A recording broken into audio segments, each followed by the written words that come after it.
কিন্তু যদি আখিরাতের জীবন চাও তাহলে সেটা আখিরাতের তোমাদের দেওয়া হবে। তার মানে তার স্ত্রীগণের আপত্তি, কেন এমন সাধারণ জীবন যাপন করব যেখানে করতে পারি উন্নত জীবন যাপন? সাথে সাথে ওহী নাজিল হলো। তারপর স্বাভাবিকভাবে নবীজির স্ত্রীগণ ক্ষমা চাইলেন এবং আখিরাতের জীবনটাকেই প্রাধান্য দিলেন। আমরা আরো দেখতে পাই রিয়াদুস সালেহিনের হাদিস নাম্বার 465 ও 466। হযরত বিলাল রাদিয়াল্লাহু আনহু বললেন যে যখনই নবীজি কোনো উপহার গ্রহণ করতেন কখনোই নিজের জন্য তিনি রাখতেন না, ভবিষ্যতের জন্য রাখতেন না, গরিবদের মাঝে বিলিয়ে দিতেন। আর এটা উল্লেখ আছে পবিত্র কোরআনে সূরা বাকারা অধ্যায় 2 আয়াত 79। فويل للذين يكتبون الكتاب بأيديهم ثم يقولون هذا من عند الله ليشتروا به ثمنا قليلا فويل لهم مما كتبت أيديهم وويل لهم مما يكسبون। অভিশাপ তাদের উপর যারা নিজ হাতে কিতাব রচনা করে আর বলে এটা আল্লাহর পক্ষ হতে, ঈশ্বরের পক্ষ হতে, করে অতি নিকৃষ্ট মূল্য লাভের জন্য। অভিসম্পাদ তার জন্য যা তারা লেখে, অভিসম্পাদ তার জন্য যা লাভ করে থাকে। এখন চিন্তা করেন যদি নবীজি মিথ্যে কথা বলতেন যে এই বই আল্লাহর নিকট হতে না, আসলে তিনি রচনা করতেন, খুবই সম্ভাবনা ছিল একদিন তা প্রকাশ পাবে, দেখা যাবে নিজের বইয়ে নিজেকে অভিশাপ দিচ্ছেন। অভিশাপ তাদের উপর যারা নিজ হাতে কিতাব রচনা করে আর বলে এটা আল্লাহর পক্ষ হতে। যদি তিনি নিজে কোরআন রচনা করতেন আর বলতেন সর্বশক্তিমান ঈশ্বরের পক্ষ হতে, তাহলে কখনোই এমন কথা উল্লেখ করতেন না।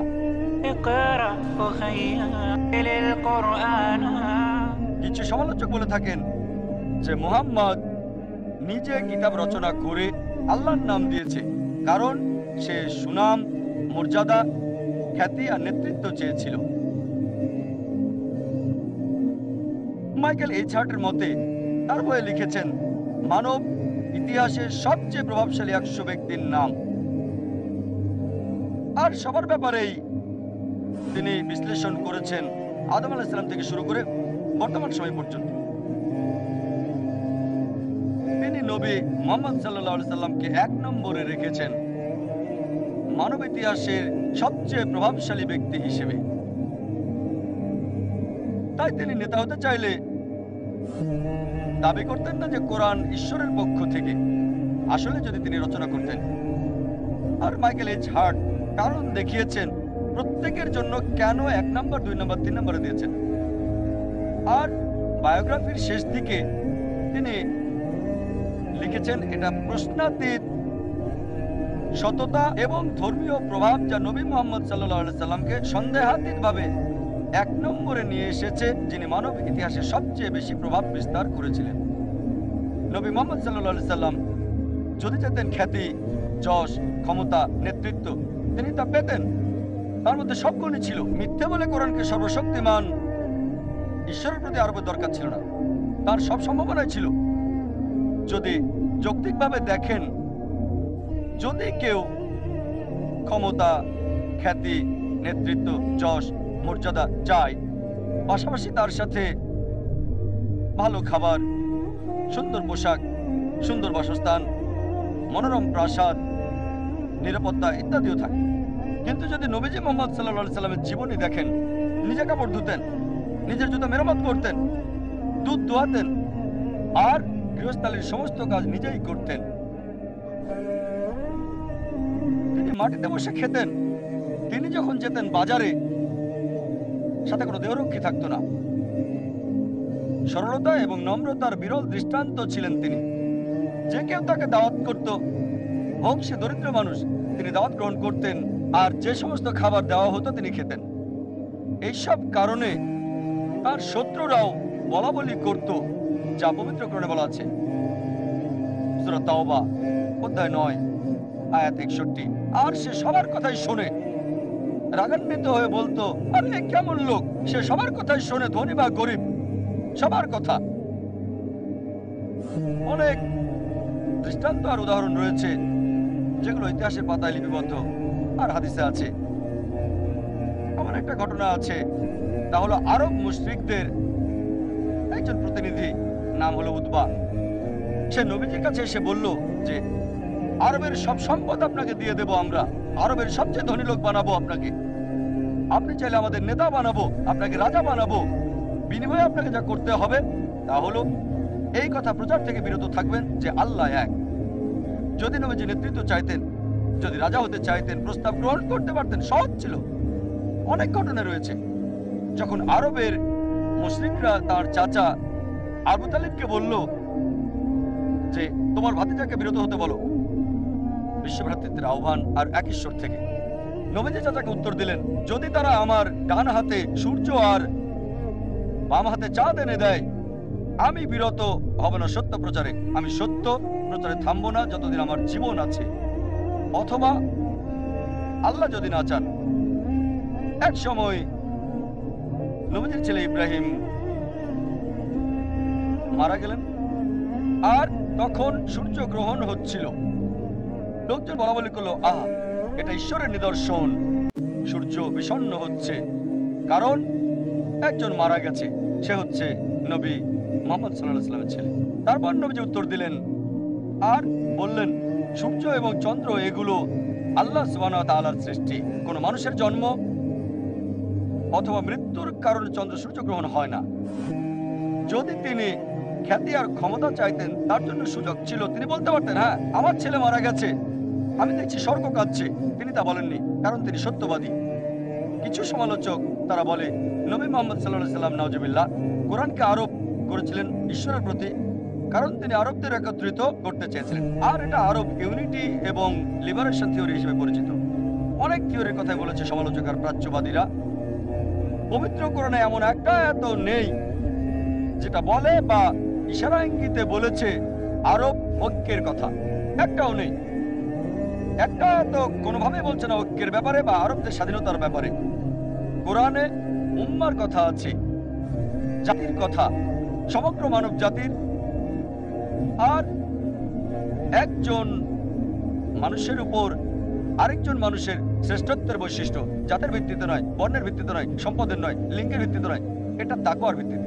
আর এটা বলা হয়েছে সূরা হুজুরাত অধ্যায় 49 আয়াত 13। আল্লাহ বলেছেন, يا أيها الناس إنا خلقناكم من ذكر وأنثى وجعلناكم شعوبا وقبائل لتعارفوا إن أكرمكم عند الله أتقاكم إن الله عليم خبير। হে মানব জাতি, আমি তোমাদেরকে সৃষ্টি করেছি এক জোড়া নারী এবং পুরুষ থেকে, আর বিভক্ত করেছি জাতি এবং গোত্রে, যাতে তোমরা একে অপরকে চিনতে পারো। এজন্য নয় যে একে অপরকে ঘৃণা করবে, আর সেই বেশি সম্মানিত আল্লাহ সুবহানাহু ওয়া তাআলার কাছে যার রয়েছে তাকওয়া। আল্লাহ সুবহানাহু ওয়া তাআলার কাছে বিচারের মানদণ্ডটা জাতি, বর্ণ, দল, লিঙ্গ, সম্পদের ভিত্তিতে নয়, এটা তাকওয়ার ভিত্তিতে। এটা খোদাভীরুতা, এটা বিশ্বাস। অনেক আয়াতই রয়েছে কোরআনে সত্যবাদিতার ব্যাপারে, আর বলা হয়েছে সত্যবাদী হওয়ার জন্য যদি আপনজনের বিরুদ্ধেও যায়, মতবিরোধ হতে পারে তোমার বাবার সাথে, স্বামী স্ত্রীর মধ্যে, এমনকি আত্মীয়দের মধ্যেও, যদি আপনি সত্য কথা বলেন। আল্লাহ কোরআনে বলেছেন সূরা তাওবা অধ্যায় 9 আয়াত 24, কুল ইন কানা আবাউকুম, বলো হোক সেটা তোমার পিতা ওয়া আবনাউকুম, অথবা তোমার সন্তান, ওয়া ইখওয়ানুকুম, অথবা তোমার ভাই, ওয়া আজওয়াজুকুম, অথবা তোমার সঙ্গী, ওয়া আশিরাতুকুম, অথবা তোমার আত্মীয়, ওয়া আমওয়ালুন ইকতারাফতুমুহা ওয়া তিজারাতুন তাখশাউনা কাসাদাহা ওয়া মাসাকিনু তারজাউনাহা। যে সম্পদ তুমি জমা করছো, যে ব্যবসা তুমি করছো, যে ঘরে তুমি বসবাস করছো। আল্লাহ বলছেন যদি এই 8টি জিনিসকে ভালোবাসো, তোমার পিতা, তোমার সন্তান, তোমার ভাই, তোমার সঙ্গী, তোমার আত্মীয়, যে সম্পদ জমা করছো, যে ঘরে বাস করছো, যে ব্যবসা করছো, তারপর আল্লাহ বলছেন আহাব্বা ইলাইকুম মিনাল্লাহি ওয়া রাসূলিহি ওয়া জিহাদিন ফি সাবিলিহি। যদি আল্লাহর চেয়ে সবকে বেশি ভালোবাসো, তার রাসূলের চেয়ে, চেষ্টার চেয়ে, সংগ্রামের চেয়ে আল্লাহ সুবহানাহু ওয়া তাআলার পথে, আল্লাহ বলছেন ফাতারাব্বাসু, অপেক্ষা করো, হাত্তা ইয়াতি আল্লাহু বিআমরি ওয়াল্লাহু লা ইয়াহদিল ফাসিকিন। অপেক্ষা করো আল্লাহর সিদ্ধান্ত আসা পর্যন্ত। আল্লাহর আযাবের অপেক্ষা করো, আর আল্লাহ ফাসিক লোকদের অনুগ্রহ করেন না। সুতরাং নবীজি আরবের ঐক্য চাইলে এরকম আয়াত কোরআনে কেন উল্লেখ থাকবে? এটা আরো বলা হয়েছে পবিত্র কোরআনে সূরা আল ইমরান অধ্যায় 3 আয়াত 103-এ, ওয়াতাসিমু বিহাবলিল্লাহি জামিআ ওয়া লা তাফাররাকু। আল্লাহর রজ্জু শক্ত করে ধরো আর বিভক্ত হও না। তাই আমাদের নবীজি বিশ্বাসীদের ঐক্যের কথা বলছেন, তিনি এখানে আরবদের ঐক্যের ব্যাপারে বলছেন না। যদি নবীজি আরবদের ঐক্য চাইতেন, সহজে নেতৃত্ব নিয়ে নিতেন, তাদের নেতা হতেন, রাজা হতেন, সহজে আরবদের একত্রিত করতেন। কোরআনে অনেক আয়াতই আছে যেগুলো এই থিওরিকে খণ্ডন করে। আরো বলা হয়েছে পবিত্র কোরআনে সূরা আল ইমরান অধ্যায় 3 আয়াত 43-এ বলা হয়েছে, وإذ قالت الملائكة يا مريم আর ফেরেশতাগণ বলল, হে মরিয়ম, إن الله اصطفاك وطهرك যে আল্লাহ তোমাকে বাছাই করেছেন এবং পবিত্র করেছেন এবং সম্মানিত করেছেন সব নারীর চেয়ে। চিন্তা করেন, কোরআন বলছে যে মরিয়ম যীশু খ্রিস্ট আলাইহিসসালামের মা, যিনি ছিলেন ইহুদি, তাকে পৃথিবীর সব মহিলার উপর মর্যাদা দেওয়া হয়েছে। যদি তিনি আরবের ঐক্য চাইতেন, তাহলে বাছাই করতেন তার মাকে বা তার স্ত্রীকে অথবা কন্যাকে, আরবের অন্য মহিলাকে, সব মহিলার প্রতিনিধি হিসাবে। কিন্তু তিনি বাছাই করলেন কাকে? মা মরিয়মকে, যিনি হলেন ঈসা আলাইহিস সালামের মা, সকল মহিলাদের উপর যাকে মর্যাদা দেওয়া হয়েছে। আর এর কারণটা পরবর্তী আয়াতে বলা হয়েছে, সূরা আল ইমরান অধ্যায় 3 আয়াত 45, যে এটা সর্বশক্তিমান ঈশ্বরের পক্ষ থেকে প্রেরণা। তার কোনো পছন্দ নেই, তার পছন্দ অপছন্দের কোনো সুযোগ নেই, কারণ এই ওহী আল্লাহ সুবহানাহু ওয়া তাআলার পক্ষ থেকে। আরো অন্যান্য অনেক আয়াত রয়েছে পবিত্র কোরআনে অনেক জায়গায়, সূরা বাকারা অধ্যায় 2 আয়াত 47, যে তুমি কি আমার অনুগ্রহের কথা জানো না, আমি যা করেছিলাম ইসরায়েলের সন্তানদের উপর, ইসরায়েলের উপর। তাই কোরআনের এই সবগুলো আয়াত যদি নবী মুহাম্মদ নাউজুবিল্লাহ কোরআনের রচয়িতা হতেন, আল্লাহ মাফ করুন, তাহলে কেন তিনি এই আয়াত কোরআনে বলবেন? অভিযোগ বা থিওরি, যেটা পরিচিত থিওরি অফ মোরাল রিফরমেশন। নবী মুহাম্মদ কোরআনকে সর্বশক্তিমান ঈশ্বরের বাণী বলেছেন কারণ মানুষকে পুনর্গঠন করতে চেয়েছিলেন।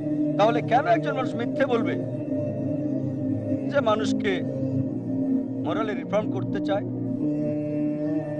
যদি সত্যবাদী হতে চান, মিথ্যে দিয়ে সেটা হতে পারবেন না। উদ্দেশ্য আর কাজের মধ্যে মিল থাকতে হবে। আর কোরআন বলছে সূরা আনাম অধ্যায় 6 আয়াত 93, যে তার চেয়ে আর কে পাপী হতে পারে মানুষের মধ্যে যে সর্বশক্তিমান ঈশ্বরের উপর মিথ্যে কথা বলে আর বলে ঈশ্বরের ওহী পেয়েছে, আসলে সে পায় নাই। এই সম্ভাবনা ছিল যে পরবর্তীতে নবীজির বিষয়গুলো প্রকাশ পেত আর নিজেকে খারাপ বলে আখ্যায়িত করতেন নিজের বই, যদি রচয়িতা হতেন নাউজুবিল্লাহ, আল্লাহ মাফ করুন। এটা বলা হয়েছে সূরা হাক্কায় অধ্যায় 69 আয়াত 44, 45, 46, 47, যে যদি নবীর কোনো কথা আমার নামে চালিয়ে দিত, অবশ্যই তার ডান হাত ধরে ফেলতাম এবং তার জীবন ধমনী আমি কেটে ফেলতাম, আর তোমাদের মধ্যে কেউ তাকে রক্ষা করতে পারতো না। আল্লাহ কোরআনে বলছেন, যদি নবী বা অন্য কোনো মানুষ মিথ্যা আবিষ্কার করত বা আল্লাহর নামে মিথ্যে চালিয়ে দিত, সর্বশক্তিমান ঈশ্বর সেই নবীর ডান হাত চেপে ধরতেন আর তার জীবন ধমনী কেটে ফেলতেন, আর কেউ তাকে রক্ষা করতে পারতো না। আর কিছু লোক আছে যারা বলে নাউজুবিল্লাহ নবী মুহাম্মদ সাল্লাল্লাহু আলাইহি সাল্লাম ভুগতেন মাইথোম্যানিয়ায়। এটা মানসিক সমস্যা যার দ্বারা মানুষ মিথ্যে কথা বলে এবং ওই মিথ্যেকে বিশ্বাসও করে। মাইথোম্যানিক হলো এমন ব্যক্তি যে মিথ্যে কথা বলে আর সে মিথ্যাকে সে বিশ্বাসও করে। আর একজন মনোবিজ্ঞানী তাকে চিকিৎসা করে কিছু বাস্তবতা দিয়ে। তার কেউ বলল যে আমি রাজা, চিকিৎসক তাকে বলবে না যে তুমি ঘুরে আছো, চিকিৎসক বলবে তুমি রাজা, তাহলে রানী কোথায়? তখন মাইথোম্যানিক বলবে রানী তার মায়ের প্রাসাদে গেছে। তোমার মন্ত্রী কোথায়? মন্ত্রী মারা গেছে। দেহরক্ষীরা কোথায়? আপনি যত তাকে বাস্তবতার মুখোমুখি করবেন তখন সে বলবে যে আমি রাজা নই। আর যদি আপনি কোরআন দেখেন, কোরআন বাস্তবতার কথা বলে, বাস্তবতার উদাহরণ দিতে থাকে, বাস্তবতার। তাই কোরআন হলো মাইথোম্যানিয়াকদের জন্য চিকিৎসা। এটা মাইথোম্যানিয়াক রোগীর লেখা বই নয়, নাউজুবিল্লাহ।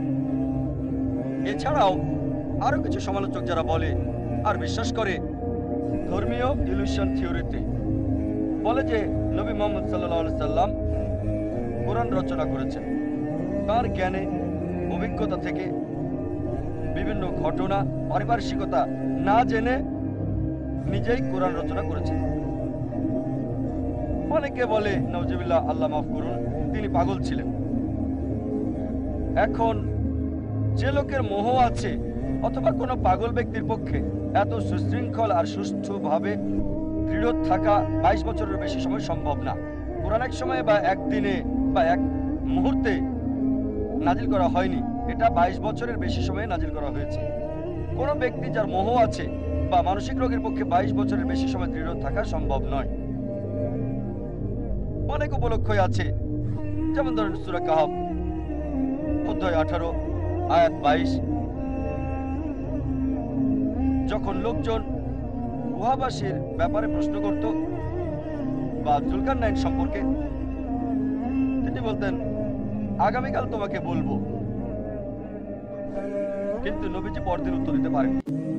তাকে 15 দিন পর্যন্ত অপেক্ষা করতে হয়েছে, যতক্ষণ না সূরা কাহফ নাজিল হয় অধ্যায় 18 আয়াত 23 এবং 24, যে হে নবী, কখনো তুমি কোনো কথা নিজে বলো না ইনশাআল্লাহ ছাড়া, যদি আল্লাহ চান। চিন্তা করেন, 15 দিন নবীজি টেনশনে ছিলেন, চিন্তিত ছিলেন, কেন ওহী আসছে না আমার কাছে। তারপর আল্লাহ ওহী পাঠালেন যে কখনো বলো না আমি আগামীকাল বলবো ইনশাআল্লাহ ছাড়া, মানে যদি আল্লাহ চান, যদি ঈশ্বর চান। যদি তিনি নিজে কোরআন লিখতেন, সাথে সাথে উত্তর দিতেন বা পরবর্তীতে উত্তরটা দিতেন। আর দেরি হওয়ার কারণে অনেকে ইসলাম ধর্ম গ্রহণ করেছিল, তারা বুঝেছিল এটা কোনো মানুষের রচনা হতে পারে না, এটা অবশ্যই ঐশ্বরিক বাণী। আর এই আয়াত এখন আমরা পবিত্র কোরআনে দেখতে পাই। যদি তিনি নিজে রচনা করতেন তাহলে কেন তিনি এই আয়াত উল্লেখ করবেন কোরআনে?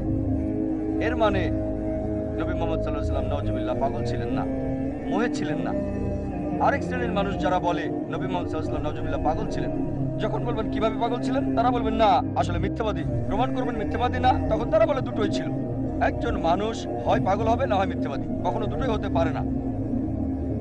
কারণ একজন পাগলকে যখন প্রশ্ন করবেন সাথে সাথে উত্তর দিবে, হোক যৌক্তিক বা অযৌক্তিক। একজন মিথ্যাবাদী চিন্তা করবে, চেষ্টা করবে আর সঠিক উত্তর দেবে। আর দুটো হচ্ছে সাংঘর্ষিক। আমরা জানি নবী তিনটার কোনোটাই ছিলেন না, পাগলও ছিলেন না, মিথ্যাবাদীও না, কোনোটাই ছিলেন না। তাই এই সবগুলো উত্তর থেকে নিশ্চিত ভাবে আমরা বলতে পারি নবী মুহাম্মদ সাল্লাল্লাহু আলাইহি ওয়াসাল্লাম কোরআন রচনা করেননি। এবার দ্বিতীয় ক্যাটাগরি নিয়ে বলি, যে নবীজি কোরআন অন্য উৎস থেকে শিখেছিলেন বা নকল করেছেন অথবা অন্য ধর্মগ্রন্থ থেকে তিনি চুরি করেছিলেন। বিভিন্ন ধরনের অভিযোগ করে থাকে অমুসলিমরা আর ইসলামের সমালোচকেরা যে নবী মুহাম্মদ কোরআন শিখেছিলেন একজন রোমান কামারের কাছে, সে মক্কার নিকটে বাস করত। আল্লাহ সুবহানাহু ওয়া তাআলা ওহী নাজিল করলেন সূরা নাহল অধ্যায় 16 আয়াত 103, আমি জানি তারা বলে তুমি অন্য কারো কাছ থেকে কিতাব শিখেছো, কিন্তু তারা জানে না তার ভাষা আরবি ছিল না, আর কোরআন ছিল বিশুদ্ধ আরবি ভাষায়। রোমান কর্মকার খুব একটা আরবি জানতো না, সে ছিল বিদেশী, আর আপনি বলছেন নবীজি তার কাছে শিখেছিল। আর কোরআন এই বই রচনা করা হচ্ছে বিশুদ্ধ সুন্দর আরবি ভাষায়। অনেকটা এমন যে একজন চাইনিজ যে ভালো ইংরেজি জানে না, সে শেক্সপিয়ারকে কবিতা লেখা শিখিয়েছে। আরেকটা অভিযোগ যে নবীজি মুহাম্মদ সাল্লাল্লাহু আলাইহি ওয়াসাল্লাম কোরআনের বিষয়গুলো জেনেছিলেন ওরাকার নিকট। ওরাকা ইবনে নফল নবীজির স্ত্রী হযরত খাদিজা রাদিয়াল্লাহু আনহার আত্মীয়। তবে ইতিহাস পড়লে জানা যায় যে নবী মুহাম্মদ সাল্লাল্লাহু আলাইহি ওয়াসাল্লামের ওরাকার সাথে সাক্ষাৎ হয়েছে মাত্র 2 বার। প্রথমটা নবুয়ত পাওয়ার আগে, নবীজি ইবাদত করছিলেন কাবায়, ওরাকা তখন নবীজির কপালে চুমু দিয়েছিলেন। দ্বিতীয়বার যখন নবীজির কাছে প্রথম ওহী আসলো, নবীজিকে পবিত্র আর পরিচ্ছন্ন করা হয়েছিল, তার স্ত্রী ওরাকার কাছে নিয়ে গেছিলেন। জীবনে মাত্র 2 বার। প্রথম ওহী নাজিল হওয়ার পরই, প্রথম ওহী নাজিলের 3 বছর পর সে মারা যায়। আর এই কোরআন নাজিল হয়েছে 22 বছরের বেশি সময়। চিন্তা করেন, 2 বার সাক্ষাৎ হয়েছে, তার কাছে শিক্ষা নেওয়া কিভাবে সম্ভব? সেই লোক মারা যায় সর্বশেষ সাক্ষাতের 3 বছর পর, ওহী নাজিলের পর। সুতরাং এটা অযৌক্তিক যে ওরাকার কাছে শিখেছে। ওরাকা ছিলেন আরব খ্রিস্টান, আরবে ছিলেন তবে ধর্মান্তরিত খ্রিস্টান। তাই এটা নিশ্চিত নবীজি তার কাছে শেখেননি। কিছু লোক আছে যারা বলে যে নবীজি কোরআন শিখেছিলেন ইহুদি আর খ্রিস্টানদের কাছে যখন তাদের সাথে ছিলেন। আমরা জানি যে নবীজি দাওয়াত দিয়েছিলেন ইহুদি খ্রিস্টানদের মদিনা যাওয়ার পর, ওই নাজিলের 13 বছর পরে। তাই তাদের কাছে শেখার দাবি অযৌক্তিক। আর বিভিন্ন আলোচনায় আমাদের নবীজি বিভিন্ন তথ্য দিয়ে তাদের সাহায্য করতেন। আর অনেক লোকেরা যাদের সাথে তিনি কথা বলতেন তাদের অনেকে ইসলামে এসেছিল, তাহলে নবীজি তাদের সাহায্য করতেন, তারাও নবীজিকে সাহায্য করতো না।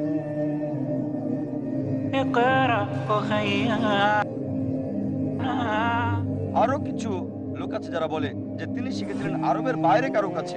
আর আমরা জানি নবী মুহাম্মদ সাল্লাল্লাহু আলাইহি সাল্লাম মক্কার বাইরে গিয়েছিলেন নবুয়ত লাভের আগে মাত্র 3 বার। একবার মদিনায় 6 বছর বয়সে, দ্বিতীয়বার 9 থেকে 11 বছরের মাঝে চাচার সাথে স্ত্রী ব্যবসার উদ্দেশ্যে, আর 25 বছর বয়সে গিয়েছিলেন সিরিয়াতে যখন তিনি হযরত খাদিজা রাদিয়াল্লাহু আনহার ব্যবসা দায়িত্ব নেন। মক্কার বাইরে গিয়েছেন শুধুমাত্র 3 বার। এখন যদি বলে তিনি মক্কার বাইরে গিয়েছেন 3 বার আর কোরআনের সবকিছু শিখেছেন 3 বারে, এটা অযৌক্তিক। আরো যদি দেখেন অন্য কারো কাছে কোরআন শিখার দাবিটা অযৌক্তিক, কারণ তিনি খুবই ব্যস্ত থাকতেন, সব সময় লোকজন তাকে ঘিরে রাখতো, তিনি ব্যস্ত থাকতেন, লোকদের সাথে সময় দিতে হতো তাকে, এতই ব্যস্ত ছিলেন। কোরআন বলছে নবীকে বিশ্রাম দাও। তাই যদি কারো কাছে কোরআন শিখতেন অবশ্যই তা প্রকাশ পেয়ে যেত। তার শত্রুরা তাকে সব সময় চোখে চোখে রাখত। যদি গোপনে কারোর সাথে দেখা করতেন অবশ্যই তা প্রকাশ পেত। এছাড়াও একটা বাস্তবতা যে নবীজি ছিলেন নিরক্ষর, এটাই যথেষ্ট এই সব অভিযোগ বাতিলের জন্য যে তিনি কোরআন নকল করেছিলেন। আর আল্লাহ পবিত্র কোরআনে বলেন সূরা আনকাবুত অধ্যায় 29 আয়াত 48 যে তুমি তো এর আগে কোনো কিতাব পড়নি, কোরআন নাজিলের আগে অন্য কোনো বইও তুমি কখনো লেখনি এর আগে।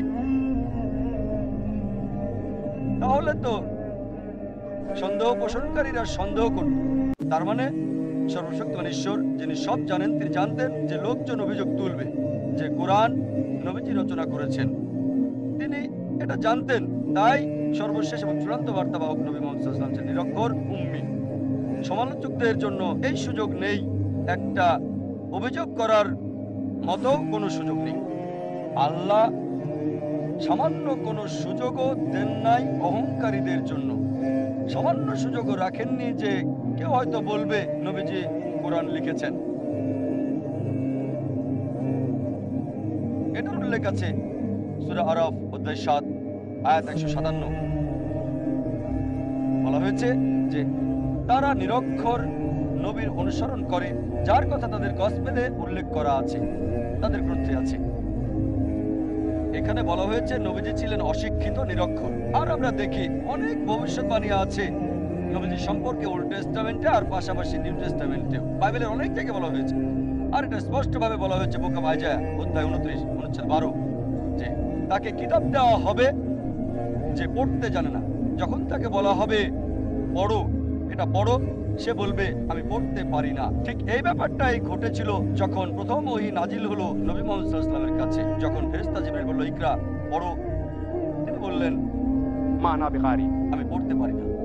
তাই একজন নিরক্ষর নবীর পক্ষে সম্ভব নয় নকল করা। আর ইতিহাস বলে যে প্রথম আরবি বাইবেল, আরবি ভার্সন, আরবি লেখা বাইবেলের অনুবাদ ছিল নবীজির জীবিত অবস্থায়। ওল্ড টেস্টামেন্টের প্রথম অনুবাদ লিখেছেন আর্টসাদিয়ন জিয়াস 900 শতাব্দীতে, প্রায় নবীজির মৃত্যু 250 বছর পরে। প্রথম আরবি নিউ টেস্টামেন্ট লিখেছিলেন বা অনুবাদ করেছিলেন আরপেনিয়াস 1616 খ্রিস্টাব্দে, নবীজির মৃত্যুর 1000 বছর পরে। তাই এখানে বাইবেল থেকে নকল করার প্রশ্ন আসছে কি করে? অনেকেই আছে যারা বলে নবীজি নাউজুবিল্লাহ কোরআন বাইবেল থেকে নকল করেছেন। আর আমরা মানি যে কোরআন এবং বাইবেলের মধ্যে যথেষ্ট মিল রয়েছে। শুধু কোরআন এবং বাইবেলে যে যথেষ্ট মিল রয়েছে তার মানে এই নয় যে কোরআন বাইবেল থেকে নকল করা হয়েছে। এর সম্ভাব্য কারণ হয়তো দুটোরই উৎস এক। আমরা জানি সকল ঐশী গ্রন্থের উৎস এক, সর্বশক্তিমান ঈশ্বর। ধরেন একজন ছাত্র পরীক্ষায় সে বিজ্ঞানের বই থেকে নকল করেছে, স্টুডেন্ট বিও সে একই বই থেকে নকল করেছে। তার মানে এই নয় যে বি নকল করেছে এ কে অথবা এ করেছে বি কে, দুজনে নকল করেছে আসল উৎস বিজ্ঞানের বই থেকে। একইভাবে সব বহির উৎস সর্বশক্তিমান ঈশ্বর। এছাড়াও কেউ যদি কিছু নকল করে সে কখনোই যার কাছ থেকে নকল করেছে তার নামটা লিখবে না। কোরআন নবী ঈসা আলাইহিস সালামকে যথাযথ সম্মান দিয়েছে। তিনি বাইবেল থেকে নকল করলে কেন তিনি ঈসা আলাইহিস সালামকে সম্মান দেখাবেন? যদি কেউ তার নিকটকার কাছ থেকে নকল করে সে কখনোই বলবে না যে আমার প্রতিবেশী খুব ভালো বা বিজ্ঞানে খুবই মেধাবী। তাই যদি নবীজি বাইবেল থেকে নকল করেন কেন তিনি মুসা আলাইহিস সালাম বা ঈসা আলাইহিস সালাম আর সকল নবীকে সম্মান দেখাবেন? যদি তারা বলে যে কোরআন নকল করা হয়েছে বাইবেল থেকে, কারণ অনেক ক্ষেত্রে মিল আছে। এখন যদি বলি যিশু ঈসা আলাইহিস সালাম নাউজুবিল্লাহ তিনি ওল্ড টেস্টামেন্ট থেকে নকল করেছেন, কারণ অনেক মিল রয়েছে ওল্ড টেস্টামেন্ট এবং নিউ টেস্টামেন্টে। আমরা জানি মিল থাকার কারণ দুটোই একই উৎস থেকে এসেছে, মানে এক, সর্বশক্তিমান ঈশ্বর। আর আমরা ইসলামে 4টি ঐশী গ্রন্থের কথা জানি, তাওরাত, জাবুর, ইনজিল আর কোরআন। তাওরাত হলো সেই ওই গ্রন্থ যা মুসা আলাইহিস সালামের উপর নাজিল হয়েছে। জাবুর হলো সেই ওই গ্রন্থ যা দাউদ আলাইহিস সালামের উপর নাজিল হয়েছে। ইনজিল হলো সেই ওই গ্রন্থ যা দেওয়া হয়েছে নবী সাল্লাল্লাহু আলাইহি সাল্লামকে। আর পবিত্র কোরআন হলো সর্বশেষ এবং চূড়ান্ত বার্তা যা দেওয়া হয়েছে সর্বশেষ বার্তাবাহক নবী মুহাম্মদ সাল্লাল্লাহু আলাইহি সাল্লামকে। যদিও সব ঐশী বাণী সবগুলো গ্রন্থ এসেছে কোরআনের আগে, সেগুলোর আসল রূপে নেই, বদলে গেছে, পরিবর্তন হয়ে গেছে, বদলানো হয়েছে। তারপরও ওই সব গ্রন্থের কিছু অংশ আসল রূপে রয়েছে। তাই যদি যাচাই করে দেখতে চান কোনটা সঠিক আর কোনটা ভুল, ফুরকান দিয়ে করতে হবে। সেটা হচ্ছে পবিত্র কোরআন। যদি কোরআনের সাথে মিলে যায় আমাদের কোনো সমস্যা নেই সেটাকে ঈশ্বরের বাণী বলে মেনে নিতে। অনেক মানুষই আছে যারা হয়তো জানে না বা জ্ঞান নেই কোরআন এবং বাইবেলের। তাহলে কিভাবে আমরা আলাদা করবো কোনটা সঠিক বা কে কাকে নকল করছে? ভালো উপায় হচ্ছে বিজ্ঞানের পরীক্ষা। যদি আমরা এই দুটো গ্রন্থকে বিজ্ঞান দিয়ে পরীক্ষা করি আসল পার্থক্য আলাদা করতে পারবো। যখন আধ্যাত্মিকভাবে চিন্তা করি আমরা জানি যে কোরআন এবং বাইবেল হচ্ছে এক, কিন্তু যদি গবেষণা করে দেখি বা বিশ্লেষণ করলে দেখি অনেক পার্থক্য দুটোর মধ্যে আছে। যখন বাইবেল পড়ি এটা উল্লেখ আছে বাইবেলের ফার্স্ট বুকে, বুক অফ জেনেসিস অধ্যায় 1, যে সর্বশক্তিমান ঈশ্বর তিনি সৃষ্টি করেছেন স্বর্গ এবং পৃথিবী 6 দিনে। আর এই 6 দিন হলো 24 ঘন্টার দিন। এটা বাইবেলের ভাষায়। কোরআন ও বিশ্ব সৃষ্টির ব্যাপারে বলা হয়েছে সর্বশক্তিমান ঈশ্বর স্বর্গ এবং পৃথিবী সৃষ্টি করেছেন 6টা আইয়ামে। আইয়াম হচ্ছে ইয়ামের বহু বচন। ইয়ামের একটা অর্থ হচ্ছে 24 ঘন্টার দিন, তবে আরেকটা আরবি অর্থ একটা দীর্ঘ সময়, যুগ। এখন বিজ্ঞানীরা বলে যে এই বিশ্ব সৃষ্টি করা হয়েছে বিলিয়ন বিলিয়ন বছরে। তাই যদি বলা হয় 24 ঘন্টা 6 দিনে সেটা ভুল। তবে কোরআনের ব্যাপারে বিজ্ঞানীদের কোনো আপত্তি নেই।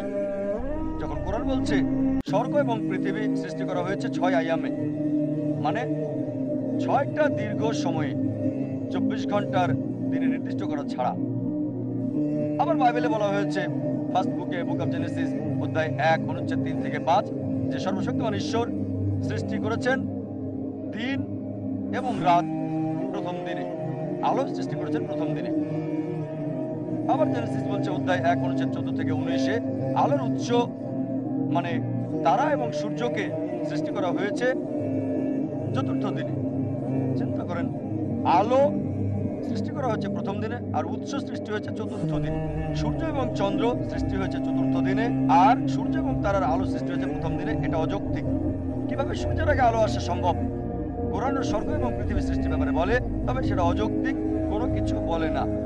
আবার বলা হয়েছে বাইবেলের প্রথম বুকে, বুক অফ জেনেসিস অধ্যায় 1 অনুচ্ছেদ 9 থেকে 13 বলছে পৃথিবী সৃষ্টি করা হয়েছে তৃতীয় দিনে। আর জেনেসিস অধ্যায় 1 অনুচ্ছেদ 14 থেকে 19 বলছে সূর্য এবং চন্দ্র সৃষ্টি হয়েছে চতুর্থ দিনে। বিজ্ঞান আমাদের বলছে যে পৃথিবী এবং চাঁদ প্রথমটার অংশ, মানে সূর্যের অংশ। তাই যদি বলা হয় পৃথিবী সৃষ্টি করা হয়েছে মূল সৃষ্টি সূর্যের আগে, এটা অবৈজ্ঞানিক। কোরআন সৃষ্টির ব্যাপারে বলছে সূর্য, চাঁদ আর পৃথিবীর, তবে কোরআন বলছে ধারাবাহিক সৃষ্টির কথা। চিন্তা করেন, নবীজি মুহাম্মদ সাল্লাল্লাহু আলাইহি ওয়াসাল্লাম নকল করেছিলেন বাইবেল থেকে আর ধারাবাহিকতা বদলে ফেলেছেন। তিনি বলেন না, দুটো একসাথে সৃষ্টি। বাইবেল আবার বলছে বুক অফ জেনেসিস অধ্যায় 1 অনুচ্ছেদ 9 থেকে 13 যে সর্বশক্তিমান ঈশ্বর শাকসবজি আর গাছপালা সৃষ্টি করেছেন তৃতীয় দিনে।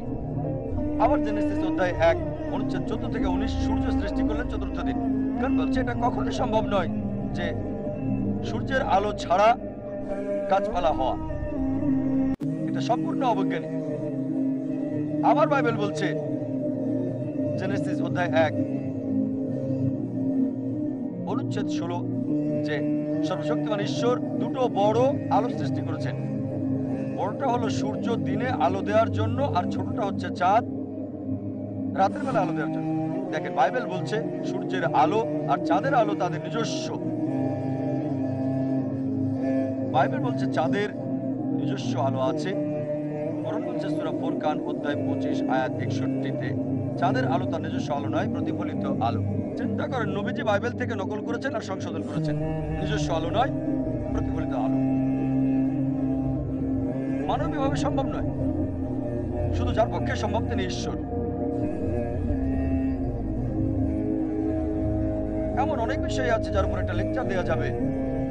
আমার একটা বিতর্ক হয়েছিল ডাক্তার উইলিয়াম ক্যাম্বেলের সাথে। বিষয়টা ছিল কোরআন এবং বাইবেল বিজ্ঞানের আলোকে। আর সেখানে বলেছি বাইবেলের অবৈজ্ঞানিক বিষয়গুলোর কথা। অবৈজ্ঞানিক বিষয় উল্লেখ আছে বাইবেলে যেগুলো কোরআনের মধ্যে নেই। যেমন ধরেন বাইবেল অনুযায়ী আদম আলাইহিস সালাম পৃথিবীতে 58,000 বছর আগে। বিজ্ঞান আমাদের বলে মানুষের অস্তিত্ব এসেছে লক্ষ লক্ষ বছর আগে। কোরআন আদম আলাইহিস সালাম সম্পর্কে বলে, তবে নির্দিষ্ট কোনো তারিখ নাই। বাইবেল বলছে জেনেসিস অধ্যায় 6, 7 আর 8-এ নূহ আলাইহিস সালাম এবং বন্যা সম্পর্কে বলা হয়েছে পুরো পৃথিবী পানির নিচে ছিল নূহের সময়ে। সেটা আনুমানিক 21-22 শতাব্দী BC। কোরআন নূহ আলাইহিস সালাম সম্পর্কে বলছে, তবে নির্দিষ্ট তারিখ দেয়নি। এমনকি বন্যা সম্পর্কেও বলছে, তবে বলা হয়েছে নির্দিষ্ট এলাকার বন্যার কথা, শুধু প্লাবিত করেছিল উম্মাকে, মুসা আলাইহিস সালামের অনুসারীদের, পুরো পৃথিবীকে নয়। এখন পুরাতত্ত্বের চিহ্ন আমাদের বলছে মিশরের 11 রাজা এবং ব্যাবিলনের 3য় রাজা শাসন ক্ষমতায় ছিলেন একটানা 21 এবং 22 খ্রিস্টপূর্ব পর্যন্ত। তাই পৌরাণিক তত্ত্ব বলছে যে বাইবেলে যা বলা হয়েছে তা সম্পূর্ণ ভুল। এমন অনেক উদাহরণ আছে, শতটা বলতে পারেন, সব বলার সময় নেই। সুতরাং অবশ্যই এই কোরআন বাইবেল থেকে নকলও করা হয়নি, কোনো মানুষ রচনা করেনি। যা কোরআনে বলা হয়েছে সূরা সাজদা অধ্যায় 32 আয়াত 1-2 বলা হয়েছে তারা বলে সে তা রচনা করেছে। না, এটা তাদের প্রভুর নিকট থেকে সত্য, যাতে সে মানুষকে উপদেশ দিতে পারে যাদের কাছে আগে কোনো সতর্ককারী আসেনি। তাই আমরা সন্দেহাতীতভাবে বলতে পারি নবী মুহাম্মদ সাল্লাল্লাহু আলাইহি ওয়াসাল্লাম এই কোরআন রচনাও করেননি, তিনি নকল উৎস থেকে শিখেও আসেননি। এছাড়াও আমরা জানি পবিত্র কোরআন অন্যান্য ধর্মগ্রন্থের মতো না, বা অন্যান্য গল্পের বইয়ের মতো না যেগুলো মানুষে লিখেছে, যেগুলো নির্দিষ্ট শুরু রয়েছে। কোনো এক সময় শেয়াল আর আঙ্গুর, কোনো সময় নেকড়ে আর খরগোশ। যেমন বাইবেল বলছে শুরুতে ছিলেন ঈশ্বর। শুরুতে শব্দটা ছিল টিপিক্যাল। প্রত্যেক গল্পের বইয়ের ধারাবাহিকতা আছে। ধারাবাহিকতা দেখবেন শুরু এবং শেষ, একটা ক্রম ও ধারা। কিন্তু কোরআন একক। প্রথম নাজিল হওয়া কোরআনের আয়াত ইকরা, প্রথম অধ্যায় নয়, অধ্যায় 1 না, এটা অধ্যায় 96 সূরা ইকরা সূরা আলাক আয়াত 1। এর কোনো ধারাবাহিকতা নেই। এটা আদম আলাইহিস সালামকে দিয়ে শুরু হয় নাই। আর এভাবে ধারাবাহিকভাবে নূহ আলাইহিস সালাম, মুসা আলাইহিস সালাম, তারপর ঈসা আলাইহিস সালাম, তারপর মুহাম্মদ সাল্লাল্লাহু আলাইহি সাল্লাম না। এটার একক বৈশিষ্ট্য আছে। এটা মানুষের মন অনুযায়ী কাজ করে নাই, কারণ এর রচনাকারী কোনো মানুষ নয়। এছাড়াও অনেক অজ্ঞাত বিষয় কোরআনে রয়ে গেছে। এর সাথে সাথে এটা বলা হয়েছে যে তোমরা তা জানতে না। যেমন ধরেন পবিত্র কোরআন সূরা হুদ অধ্যায় 11 আয়াত 49 বলা হয়েছে যে তুমি আগে তা জানতে না, তোমার সাথের লোকেরাও জানতো না। একটা তথ্য দিচ্ছে আর বলছে হে নবী তুমি জানতে না, তোমার সাথের লোকজনও জানতো না। এটা বলা হয়েছে সূরা ইউসুফ অধ্যায় 12 আয়াত 2, তোমাদের মধ্যে কেউ এটা জানতো না, তোমাদের নবীও জানতো না। চিন্তা করেন, নবীজি বলছেন যখন কোরআন আরবে নাজিল হয়েছিল, আরবের লোকদের বলছেন আমিও জানতাম না, তোমরাও এটা জানতে না। কোন আরব বলতে পারেনি যে আমি একজন আরব আর এর উত্তরটা আমি জানি, আগেই এটা জানতাম। কোরআন অনেক ঘটনার কথা বলেছে, অনেক বিষয়, জুলকারনাইন সম্পর্কে, কুয়াবাসীর গল্পের ব্যাপারে অনেক তথ্য। আর বলছে তুমি আগে জানতে না। কোন মানুষের দ্বারা এটা সম্ভব আর বলবে তুমি জানতে না? এর মানে এটা কোনো মানুষের দ্বারা রচিত নয়। এরপর কিছু লোক বলে যে কোরআন একটা ছলনা। যখন তাদের বলি ছলনার উৎসটা কি, তারা কোনো উত্তর দেয় না। কোরআনে কি একটা মাত্র ছলনা বের করতে পারবে? তারা তা পারে না। তাহলে কেন এমন কথা বলো যার কোনো যৌক্তিকতা নেই? আর কিছু লোক আছে যারা মিথ্যে কথা বলে, মিথ্যে বিবৃতি দাঁড় করায়, আর তারা নিজেরাই তা করতে গিয়ে বোকা সাজে। উদাহরণস্বরূপ ধরেন একজন লোক যে মিস্টার এ কে শত্রু মনে করে, সে কোনো কারণ দাঁড় করতে পারে না, কোনো কারণ নেই, তবে ধারণা করে, সে অযথায় বিশ্বাস করে যে মিস্টার এ হচ্ছে তার শত্রু। যখনই মিস্টার এর সাথে তার দেখা হয়, সে শত্রুর আচরণ করতে শুরু করে মিস্টার এর সাথে। এখন মিস্টার এ যেহেতু একজন মানুষ, সে প্রতিবাদ করে, কেন সে আমার সাথে শত্রুর মতো আচরণ করে? সে প্রতিবাদ করে। যখন মিস্টার এ প্রতিবাদ করে, লোকটি বলে বলেছিলাম না সে আমার শত্রু, দেখো এখন সে বিরুদ্ধে যাচ্ছে, তাই অভিযোগ করছেন অযথায়। আর এটা করে আপনি নিজেকে বোকা বানাচ্ছেন। এই কাজটাই ইসলামের সমালোচকরা করে থাকে। তারা ভ্রান্ত মন্তব্য করে আর এটা করে নিজেরাই বোকা বনে যায়। আর কোরআন যুক্তি সমর্থন করে, অনেক আয়াতে যুক্তির ব্যাপারে কথা বলে। এটা ব্যাখ্যা করে দেখি, কোরআনের এই বিষয়টা আলোচনা করা যেতে পারে। অনেক জায়গায় সূরা ইব্রাহিম অধ্যায় 14 আয়াত 52 বলছে এটা মানবজাতির জন্য বার্তা, এখান থেকে তাদের সতর্ক হতে বলো, তাদের জানাও ঈশ্বর একজন, আর জ্ঞান সম্পন্নদের বলো শিক্ষা নিতে। অনেক মুসলিম ভাবে যে কোরআন যুক্তির বিরুদ্ধে, এটা যুক্তির সমর্থন করে না, আর কোরআনের ব্যাপারে অন্যের সাথে আলোচনা করা এবং ধর্ম নিয়ে আলোচনা করা সমর্থন করে না। সত্যি বলতে কোরআন অন্য মানুষের সাথে আলোচনা করা উৎসাহিত করে। আপনাকে অন্য মানুষের সাথে আলোচনা করতে হবে, এটা বলা হচ্ছে পবিত্র কোরআনে সূরা নাহল অধ্যায় 16 আয়াত 125। উদু ইলা সাবিলি রাব্বিকা বিল হিকমা ওয়াল মাউযিজাতিল হাসানা ওয়াজাদিলুম বিল্লাতি আহসান। মানুষকে ডাকো তোমার প্রভুর দিকে, জ্ঞান আর সুন্দর আচরণ দ্বারা তাদের সাথে তর্ক করো, তাদের যুক্তি দেখাও ভালো আর উত্তম পন্থায়। কোরআন উৎসাহিত করে যুক্তি এবং তর্ক আর আলোচনার, তবে অবশ্যই তা জ্ঞান এবং সুন্নাহ দিয়ে সবচেয়ে ভালো আর উত্তম পন্থায়। নিঃশেষিত আর বিকল্প বলে একটা বিষয় আছে, একটা তত্ত্ব আছে নিঃশেষিত আর বিকল্প নামে। কোরআন বলছে এটা ঈশ্বর থেকে। যদি তুমি বিশ্বাস না করো তাহলে বলো কোথা থেকে, এটা কোথা থেকে এসেছে। আর কোরআন বলছে এই বই ঈশ্বরের পক্ষ হতে, এই বই আল্লাহর কাছ থেকে। যদি তুমি না মানো তাহলে আমাকে উত্তর বলো। তখন কেউ হয়তো বলবে নবীজি মুহাম্মদ সাল্লাল্লাহু আলাইহি ওয়াসাল্লাম কোরআন লিখেছিলেন, আমরা শুরুতে দেখেছি তিনি লেখেননি। মিথ্যে বলেছে। কেন মিথ্যে বলেছে? পার্থিব স্বার্থে আমরা দেখিয়েছি এটা অসম্ভব। হতে পারে ক্ষমতা আর খ্যাতির জন্য আমরা দেখেছি অসম্ভব, হতে পারে আরবের রক্ষার জন্য আমরা দেখেছি সম্ভব না। কেউ হয়তো বলবে ঠিক আছে করেছিল নৈতিক পুনর্গঠনের জন্য, এটা প্রমাণ করেছি সম্ভব না। ধরুন তিনি বাইবেল থেকে নকল করেছিলেন, আমরা প্রমাণ করেছি ভুল। অনুমান, যখন আপনার সব অনুমানই মিথ্যা প্রমাণ হয়েছে, তার মানে কোরআন আপনার শুনতে হবে, সম্মান করতে হবে, এটা আপনাকে বিশ্বাস করতে হবে যে এটা সর্বশক্তিমান ঈশ্বরের পক্ষ হতে। কোরআন অনেক জায়গায় বলেছে যে এই বই, এই বাণী আল্লাহ সুবহানাহু ওয়া তাআলার। যেমন সূরা জাসিয়া অধ্যায় 45 আয়াত 1 এবং 2 বলা হয়েছে হামিম তানজিলুল কিতাবি মিনাল্লাহি আজিজুল হাকীম, মানে এটা হচ্ছে ঐশী গ্রন্থ এই পৃথিবীর মালিকের পক্ষ হতে, সর্বশক্তিমান এবং সর্বজ্ঞ। কোরআন অনেক জায়গায় বলেছে যে এই বই হলো সর্বশক্তিমান ঈশ্বরের। এটা উল্লেখ আছে সূরা আনাম অধ্যায় 6 আয়াত 19, সূরা আনাম অধ্যায় 6 আয়াত 93, আরো আছে সূরা ইউসুফ অধ্যায় 12 আয়াত 1 এবং 2, সূরা তাহা অধ্যায় 20 আয়াত 113, আরো আছে সূরা সাজদা অধ্যায় 32 আয়াত 1 থেকে 3, সূরা ইয়াসিন অধ্যায় 36 আয়াত 1 থেকে 3, আরো আছে সূরা জুমার অধ্যায় 39 আয়াত 1।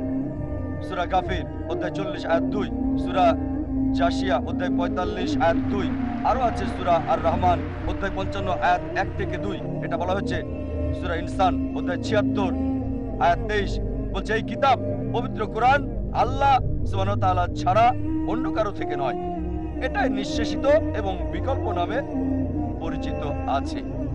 কি করবেন? যুক্তি দেন, চেষ্টা করেন। যদি যৌক্তিকভাবে প্রমাণ করতে ব্যর্থ হন তাহলে আপনাকে মানতে হবে, এতে যা বলা হয়েছে। এবার যদি বিজ্ঞানীদের ব্যাপারে বলেন, তাদের আলাদা একটা দর্শন আছে, আলাদা দৃষ্টিভঙ্গি আছে। এই দৃষ্টিভঙ্গিটা ফলসিফিকেশন টেস্ট নামে পরিচিত।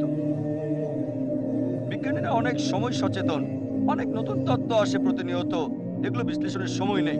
তারা বলে যদি তোমার কোনো তত্ত্ব থাকে প্রথমে তোমার তত্ত্বকে ভুল প্রমাণের পথটা দেখিয়ে দাও। যদি কোনো নতুন তত্ত্ব পাও তাহলে দেখিয়ে দাও কিভাবে সেই তত্ত্বটাকে সকলের সামনে ভুল প্রমাণ করা যাবে। অ্যালবার্ট আইনস্টাইন 20 শতকের শুরুর দিকে কিছু বিষয় প্রস্তাব করলেন, কিভাবে মহাবিশ্ব কাজ করে। এর সাথে সাথে তিনি 3টা পথও বলেছিলেন তার তত্ত্বকে যাচাইয়ের। বিজ্ঞানীরা 6 বছর ধরে পরীক্ষা করে স্বীকার করলে এটা সঠিক। এখন যদি কেউ দেয় ফলসিফিকেশন টেস্ট, এটা বিবেচনাযোগ্য। তার মানে এই না যে লোকটা অনেক মহৎ, কাজটা অনেক বড়, হতেও পারে নাও পারে, তবে যদি কেউ ফলসিফিকেশন টেস্ট দেয় সেটা বিবেচনাযোগ্য। আর কোরআনে অসংখ্য ফলসিফিকেশন টেস্টের কথা উল্লেখ আছে। আপনি কোরআন ভুল প্রমাণ করতে চান, এটা খুবই সহজ, চেষ্টা করে দেখেন, খুবই সহজ। কিছু ফলসিফিকেশন টেস্ট আছে যেগুলো সেই সময়ের জন্য যখন কোরআন নাযিল হয়েছিল, আর কিছু এই সময়ের জন্য, এবং কিছু থাকবে শেষ দিন পর্যন্ত। আমি এখানে 4টা বা 5টা উল্লেখ করবো যেহেতু সময় কম।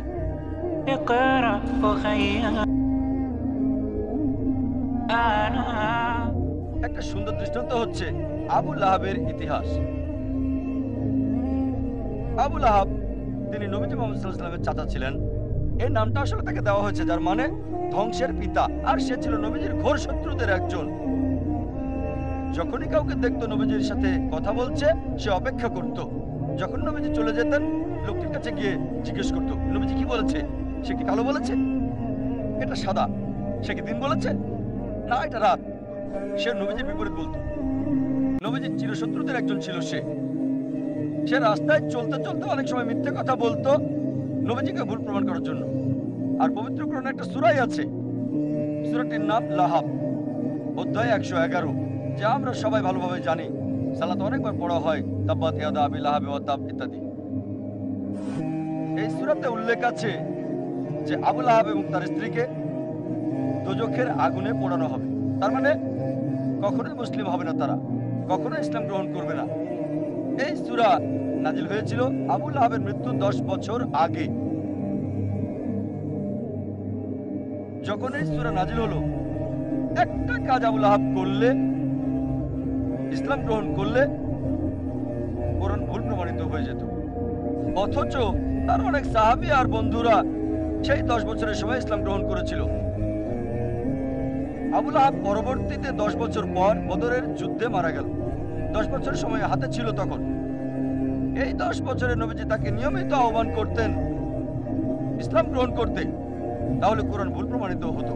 খুব সহজ বিষয় ছিল, শুধু বললেই হতো আমি একজন মুসলিম, এতটুকু।